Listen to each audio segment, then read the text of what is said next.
Hey all, it is Nikki. Welcome back to the channel. So you may or may not have noticed, who am I kidding? I'm sure you did not notice, but I did not post a video last Wednesday. And that I think is only the second time that I've missed a week since I started doing weekly posts like a couple years ago. And I'd love to say that I had like a great amazing reason for missing one, but honestly I just completely forgot that I had a YouTube channel. Thank God I was able to pick up a bunch of shifts at work in my last week of summer vacation, and that led right into the first day of school, and before I knew it, it was Wednesday and I was realizing that I hadn't done anything for YouTube that week. And of course I remembered on Wednesday morning, like you never remember these things when it's actually too late. Do you notice that? You always remember when you have just enough time that you could maybe make it if you really tried. I remember this channel at 7:30 on Wednesday morning. I normally post at 10:30, and I'm not gonna lie to you, there was a second there where I was like, okay, maybe I can throw something together really quickly, and then reality set in, like, Nikki, you're leaving for work in 45 minutes. This is not gonna happen today. It's just not, and that is fine. I think it's a sign of growth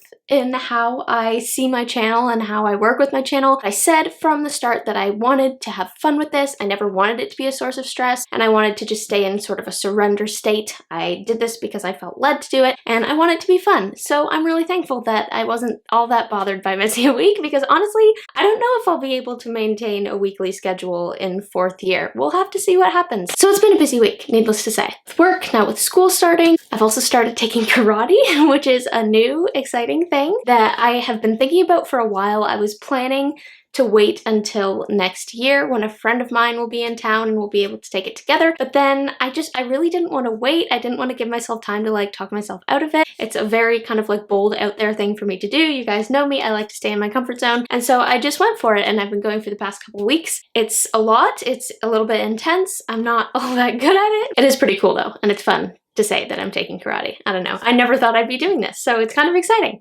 Ooh, and in other news, something that I've been meaning to share with you guys for a while, I, just for fun, had some fan art stickers made for my big fantasy project. Kind of just for me, it's just been a dream of mine. I was actually inspired by Bethany Mayer, the author of Robbing Centaurs and Other Bad Ideas, which I reviewed on this channel not too long ago. She actually does her own art and does her own stickers that she sells, I think, on Etsy. And I was looking at her stuff and I was like, this is such a great idea. Doing it yourself. Could I do that? I don't know. And so I set out to test whether or not I could manage to make a passable sticker drawing, and came up with a couple doodles that I put in my sketchbook and was actually reasonably happy with. I'm not an artist, I don't claim to be an artist, so they're like obviously mediocre at best, but thankfully I have a brother who is an artist and I was able to pass them along to him, and he added digital color for me, which really like made all the difference and made them look a lot more legit. And then for fun, I got them printed as stickers, some of which I have sent out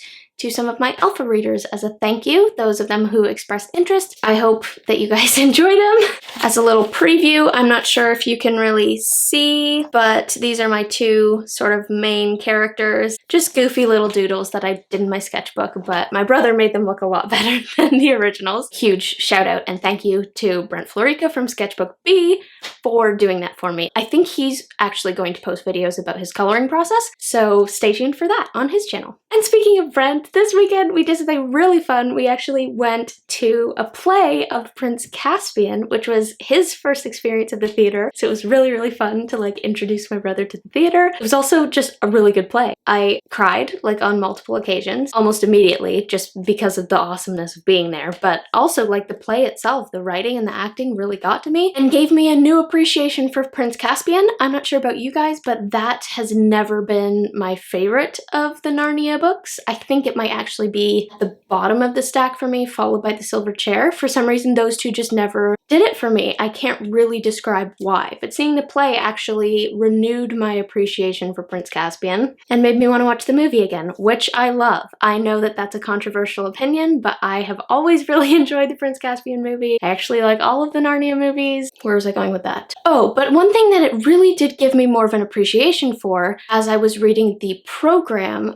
for this Prince Caspian play was the way that C.S. Lewis treats his child characters and the way he portrays them. Someone in the program commented on how like he takes them very seriously as characters, and they're strong, they're moral, they're chivalrous, not portrayed like little kids who can't accomplish big things. And I never really thought about that like specifically, but when I read that, I realized that that is something that really resonates with me and inspires me in the Chronicles of Narnia. Normally I don't go for child characters, but Lewis's characters don't really feel like children, and that they're so admirable. And they're taken seriously not only by the reader and by each other, but by like the adults around them too, which is really special and cool. And I don't know, I feel like that's a big part of the reason why those characters work as heroes in his fantasy world, and it kind of inspired me. So lots of things going on in the brain. I haven't been working on my prequel project for a while, just sort of chipping away at it, just because there has not been time. And honestly, I'm okay with that. If that has to take a back seat for the next few weeks,